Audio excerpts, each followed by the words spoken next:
Hello, Base School. This is Nicolas, and I'm making a short video here.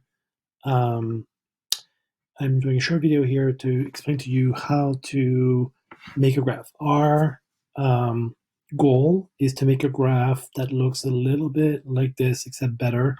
Basically, what I would like to do, based on our experiment that we just did, is maybe I recorded some mass data, right? Mass, and my graph would be labeled like this, mass in kilograms.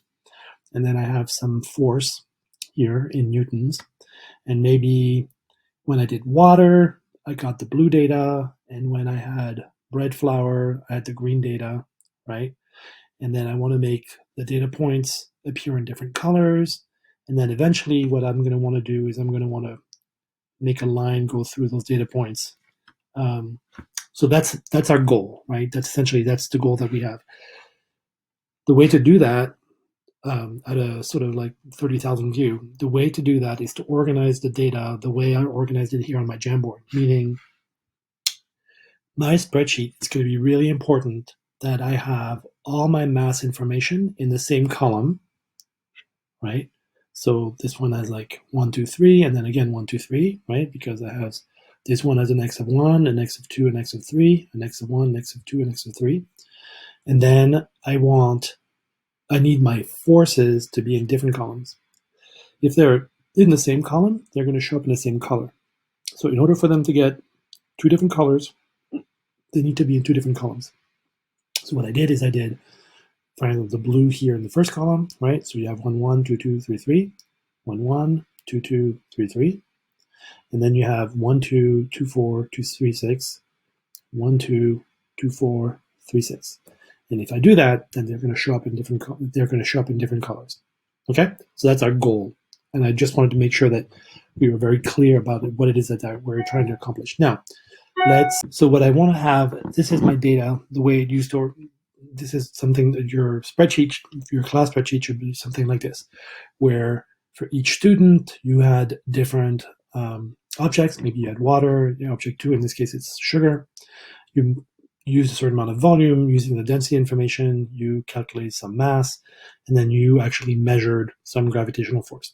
Now, remember, what I'm interested in is this mass, which is great because that mass exists, it's ready available for me, and it's all in one column.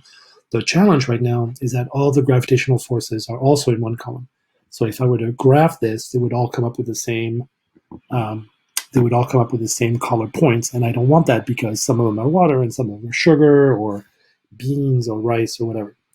So how do I do that? So what I did is I copied the data, and what I did is I organized it. And how I do that, I mean, there are better and there are smarter and less smart ways to do this, but for all intents and purposes, what I did is I made sure that I knew for each point, whether I was doing beans, bread, flour, whatever, right? I made sure that all my masses were in the same column. So each measurement has a mass and a force, right? And what I did was I then sorted all my data to make sure that I sorted all my data to make sure that all the beans were together, all the bread flour was together, the non-bread flour is counted together, right? The rice is all together. You see that the sugar is all together. The water, everybody did water, so there's a lot of water data. And white sugar, right? And whole wheat flour. So my data is now organized, right? And the question is, how do I take this data and let's say, for example, let's say I want to make a graph of maybe it's the flour and the water, right? So I want to make a graph where I both have the water data and the flour data. Now, the problem is right now is that we have all the mass information is in column A, the water is column B, so I could select those two things by just clicking like that.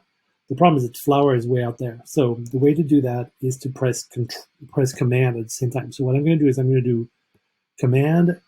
I'm gonna command click A. See, that selects A. I'm going to command click B, and I'm going to command click D. So that's what I want to do. I want to make a graph of that. So now what I'm going to do is I'm going to go here. I'm going to do insert chart. Okay. And it's going to give me, hopefully, it's going to give me some choices. Now, Sheets has decided this was going to be a column chart. This is not what I want. I want a scatter plot. So again, I go to the chart types, the chart setup, and I go to scatter. And you see, like, basically, this is already what I want. I have two different materials. In this case, it's water and sugar, right? And I want to make a graph. Now, notice that there are some issues with this graph. One issue is there's no title. There's no title, label, or unit for either the x-axis or the y-axis, right? There's no title for the whole graph, so that's a problem. Also, it says gravitational force here when it's not. I don't want it to be gravitational force. I want it to be. I want it to say like what it is that I have at the top of the column, right? So it's pretty straightforward. What I'm going to do to remedy the gravitational force here, what I'm going to, by default, Sheets takes the whatever is written at the top of the column right above the numbers. So in this case, it took gravitational force and gravitational force. I don't want that. I'm going to use row 1 as headers. So if I click this, use row 1 as headers, now it says that it's water and color. So now at least I know what my colors correspond to. I still need to put some. I still need to put some. Need to put some titles. So the way I do that is I go to customize, right? And you see, like when you go to customize, it gives you a whole. So the ones that we're going to want, the ones that you're going to most of the time, what you're going to need is you're going to need a chart axis, and titles, and then series. Those are the two menus that you will use the most. So you go to charts and title, chart title. Okay, so like this, and I'm going to type it in. I'm going to say maybe it's the FG as a function of m, right? So it's the force of gravity as a function of mass, for example. And notice that I put it up there. And then I want a horizontal axis title, and that's going to be my mass in kilograms. Remember, you don't want to put just mass because mass is a label, kilogram is a unit. You want both the label and the unit. So mass in kilograms. And then the vertical axis, we're going to put, it's going to be FG, and that's in UPs. Okay, so now at least things are titled. Okay, there are some issues with this graph. Notice that I can see the x-axis here, right? But I don't see the y-axis. It's because my numbers start right after 0. So what I would like is, if you double click on the numbers down here, it gives you a menu, right? And you see how the minimum value is by default. Is sort of like by default it tells you what it's gonna be. The problem is that the default shows a number that's a little bit above 0. So I'd like to be able to see my y-axis. So I'm going to choose something that's going to be small and negative. So in this case, you see like the scale goes to 0.8. I want something to go a little bit to the left of the 0 here. Let's call that minus 0.01, right? And notice that by just adding that, now I have my y-axis is now showing. And that's going to be important in about a minute. Okay, so I can see all my data points. They're in two different colors. They're labeled correctly. I have labels and units on both of the x and the y-axis. Now what I'd like to do is I would like to make the best fit line, because the computer will actually make a best fit line for me. So the way to do that is super straightforward. You go to the data, the series you want. So in this case, I'm going to go to the blue dots.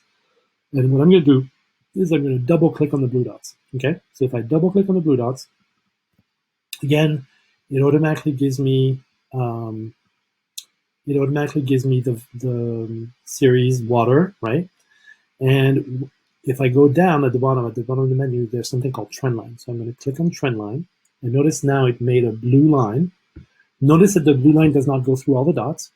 It couldn't. It best represents the pattern, right? So in this case, it thought there's some points above, some points below, but somewhere in the middle is kind of quote unquote the truth.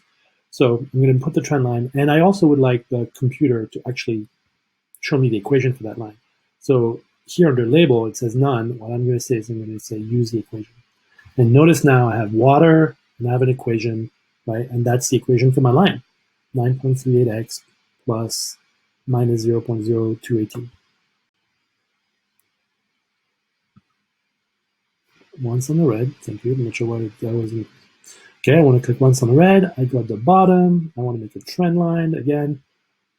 And then at the bottom of here, I say instead of saying none, I just want to say use the equation. And that's it.